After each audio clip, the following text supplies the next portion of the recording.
Hi friends, welcome back to our channel. So మనం carrot అన్న కొత్తిమీర అలాంటివి అంటే పిల్లలు మమ్మీ మేము తినము అలా అంటారు కదండి. సో ఇలా ట్రై చేయండి.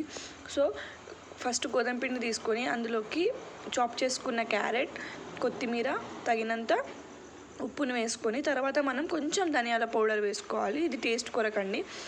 సో వేసుకున్న తర్వాత ఈ పిండిని బాగా వాటర్ వేసుకుంటూ మిక్స్ చేసుకోవాలి. సో ఇలా వాటర్ వేసుకుంటూ బాగా మిక్స్ చేసుకోవాలి.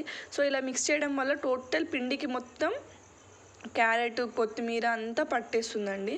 సో ఇలా పట్టేసిన తర్వాత మనం రౌండ్ ఉండలుగా కట్టుకొని ఇలా చూపించే విధంగా రౌండ్గా కట్టుకొని సో చపాతీలాగా చేసుకోవాలి. కొంచెం కొంచెం పిండి వేసుకుంటూ ఇలా చపాతీలాగా చేసుకోవాలి. సో ఫైనల్గా చూడండి ఫ్రెండ్స్, టోటల్ చపాతీకి మొత్తం మనకు అక్కడక్కడ ఆరెంజ్ కలర్గా గ్రీన్ కలర్గా కనబడుతుంది. సో ఇలా పిల్లలకి బాగా అట్రాక్షన్గా ఉంటుంది. సో తినాలని అనిపిస్తుంటుంది. సో ఇలా 2 సైడ్స్ బాగా కాల్చుకోవాలి. మేము ఇక్కడ ఆయిల్ వేసుకోలేదండి ఇది ఎక్కడ.